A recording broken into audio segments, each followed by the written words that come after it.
Tremendous, I flow, you on the flow, I leave you bleeding, defenses, let go. Glory to my SCOY, it's momentous, I know. Repentance develops on independence of your remembrance. When you sense, you explode. Lyricism to a symbolism leads to generation into feudalism. The expressionism of amusement is improvisation. Transition is a repetition. Your lyrics are in an ammunition.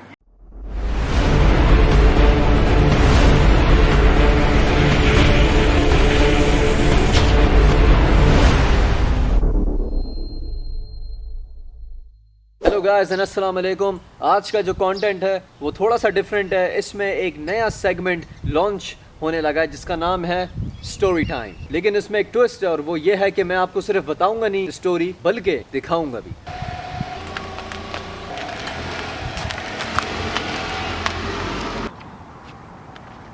Alright guys, so as you can see, this is Stephen F. Austin High School। यहाँ पे मैंने 2012 से लेके 2014 तक पढ़ा है। Graduation यहाँ से आपके भाई ने करी है, क्लास ऑफ 2014। बहुत सारी मेमोरीज हैं, बहुत सारी यादें वाबस्ता हैं इस जगह से। So without any further ado, let me take you guys on a journey back to high school।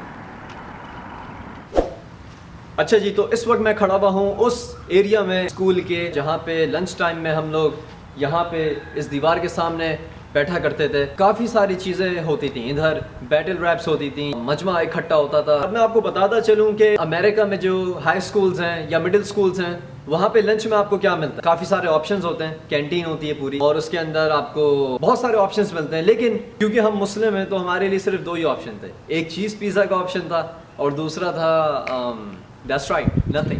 It was only one option for us and that was cheese pizza। एक वाकया मैं आपको बताता चलूँ, जब मैं अमेरिका में नया आया था, मैंने एक पिज़्ज़ा देखा जो चीज़ पिज़्ज़ा था और मैंने दूसरा पिज़्ज़ा देखा जो पेपरोनी पिज़्ज़ा था। मुझे पता नहीं था पेपरोनी क्या होती है। मैंने कहा यार ये तो बड़ा कुछ देखने में बड़ा ज़बरदस्त लग रहा है, तो मैंने जो है वो पेपरोनी पिज़्ज़ा खरीदा और फिर मैंने उसका एक बाइट लिया और मैंने कहा यार ये जो है ना, This does not seem right। मैं यंग था उस टाइम, मैं 13 साल का था, तो मुझे इतनी नॉलेज नहीं थी, डिफरेंशिएट नहीं कर पाता था मैं कि क्या चीज़ हलाल है क्या नहीं, सैडली। बट एनीवेज मैंने एक बाइट लिया, लेकिन मेरे दिल में एक आवाज़ आई कि यार हमाद ये जो है ना कुछ गड़बड़ लग रही है। तो मैंने उसे वहीं के वहीं एक बाइट लेके डस्टबिन में फेंक दिया। घर आके मैंने जब ये बताया तो मुझे समझाया मेरे माँ बाप ने कि भाई ये जो था पेपरोनी पिज़्ज़ा था और इससे तुम्हें दूर रहना है क्योंकि ये पेपरोनी हराम है। तो मैं इधर उधर देख के बातें कर रहा हूँ, मुझे ऐसा लग रहा है कि मुझे वहाँ से मुझे कोई टीचर बुला रही है या वहाँ पे प्रिंसिपल आ रहे हैं या बेल बजने वाली है, तो सिर्फ 3 मिनट रह गए, क्लास में जाना है। Move on to the next. अच्छा जी, क्योंकि स्कूल बंद है तो मैं अंदर नहीं जा सकता हूँ, लेकिन मैं आपको बताता चलूँ कि ये जो हॉलवेज हैं यहाँ पे मैंने बड़ी रैपिंग करी है और कुछ वीडियोस हैं जो मैं आपको प्ले करके दिखाऊंगा, तो आपको ये टाइल से अंदाज़ा हो जाएगा कि मैं किस बारे में बात कर रहा हूँ। तो ज़रा चेक करें।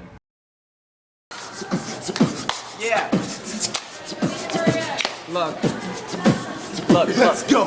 Boy, I got his last day up in this bitch, and we just crying like a snitch. With it, rocks with it, try to live it up if they call you a midget, and I'm still going, cause I ain't even close to being sick of it. Yo, it's your boy Hassan Mastermind, and it's my homie's birthday. Happy birthday to him, and we are in school, and we're gonna do something crazy, so check us out.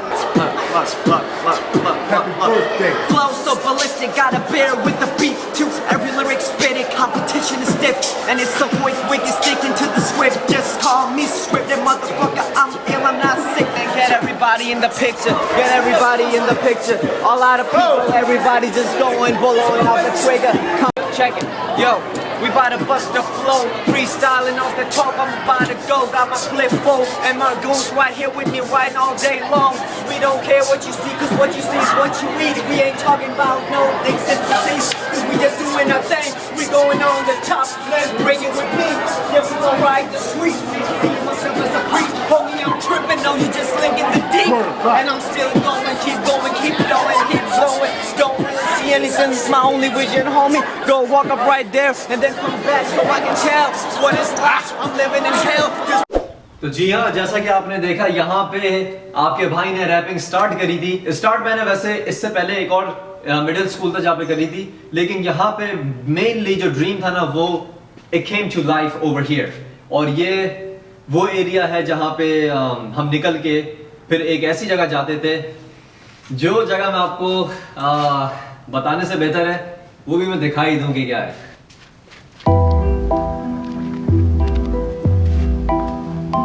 ये bench सिर्फ यादगार ही नहीं बल्कि जिंदगी का सबसे बड़ा सबक है। वो इसलिए क्योंकि इस जगह को मैं कहता हूँ डीपी। डीपी का मतलब डिस्प्ले पिक्चर या प्रोफाइल पिक्चर नहीं, डीपी का मतलब डेटिंग पॉइंट। क्योंकि हर एक की चाहत होती है, हर एक का पहला प्यार होता है। तो मेरा पहला प्यार क्रिकेट और म्यूजिक के बाद जो मेरा पहला प्यार था वो इस बेंच पे हुआ था। वो अलग बात है कि उसने मुझे कहा था कि तुम तो मेरे दोस्त जैसे हो। वो दिन है और आज का दिन है, मैं रोज इस बेंच को देखता हूँ, लेकिन आज मैं इस बेंच पे बैठा हूँ। तो क्या हुआ अगर उसने हमें दोस्त बना लिया? तो क्या हुआ अगर उसने हमें दोस्त बना लिया? अरे हम तो ठहरे आशिक, हमने भी तुम्हें अपने शो का होस्ट बना लिया।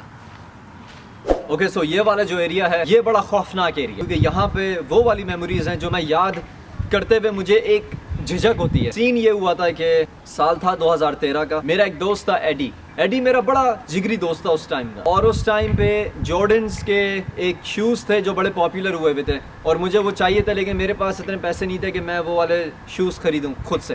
तो मैंने देखा कि एडी जो है वो जूते बेच रहा है। तो मैंने उससे पूछा कि hey man, I really like those shoes and I buy it from you. The original price of those shoes were around $100, लेकिन एडी ने मुझे वही जूते बेचे $20 में।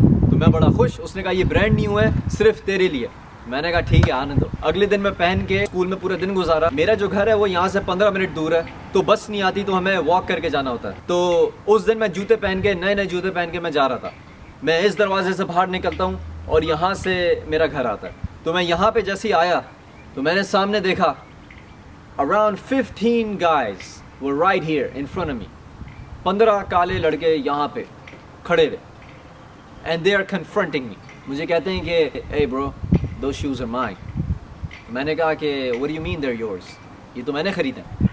कहता है कि इस पे एक निशानी है जिससे ये साबित होता है कि ये जूते हमारे हैं। मैंने बोला कि मुझे अगर तुम निशानी दिखा देते हो तो कोई मसला नहीं है। और उसने मुझे निशानी दिखाई। It was clearly a sign on those shoes that told them that they were theirs। फिर मेरे जहन में दो चीज़ें आई। मैंने कहा कि यार, या तो मैं इज्जत से इन्हें जूते दे के पतली गली से निकल लूँ, या फिर मैं अपने ईगो में आके बोलूँ कि मैं नहीं दूँ और मैं यहाँ पे 15 कालों से पिटूँ और फिर वो मेरे जूते भी ले जाएं। तो मैंने कहा यार अपनी इज्जत अपने हाथों में। मैंने जो है उन्हें वो जूते दे दिए। फिर मैं नंगे पैर थोड़ा सा चलता हुआ जा रहा था तो मुझे मेरा एक दोस्त मिला जिसने कहा कि यार what happened, here you go, he had a extra pair so he gave me those for the day and I went home. फिर मैं बड़ा हर्ट हुआ अंदर से। तो मैंने उस टाइम एक रैप लिखी। मुझे एहसास हुआ कि this is what I want to do, क्योंकि वो रैप लिख के मुझे मेरी फीलिंग्स, क्योंकि मैं बड़ा ह्यूमिलिएटेड था, तो मुझे समझ में नहीं आ रहा था मैं किससे शेयर करूं, क्योंकि लोग मुझ पे हंसते। आज मैं ये शेयर इसलिए कर रहा हूं क्योंकि ये कहानी कुछ 7-8 साल पुरानी है। मेरे अंदर इतना कॉन्फिडेंस है कि मैं ये चीज़ें शेयर कर सकूं आपके साथ और without feeling humiliated. At the time I didn't know who to share this with, so I just road.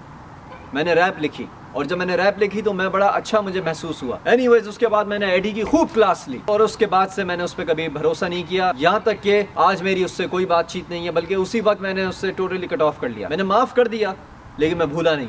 तो एडी, अगर तू मुझे आज देख रहा है ना, तूने जो उस दिन किया, तूने मेरे को धोखा दिया, क्योंकि तूने खुद एडमिट किया था कि वो जूते तूने चुराए थे। मेरे भाइयों मेरी बहनों, एडी जैसे दोस्तों से परहेज करें और दोस्त बनाना है तो खुद को बनाएं।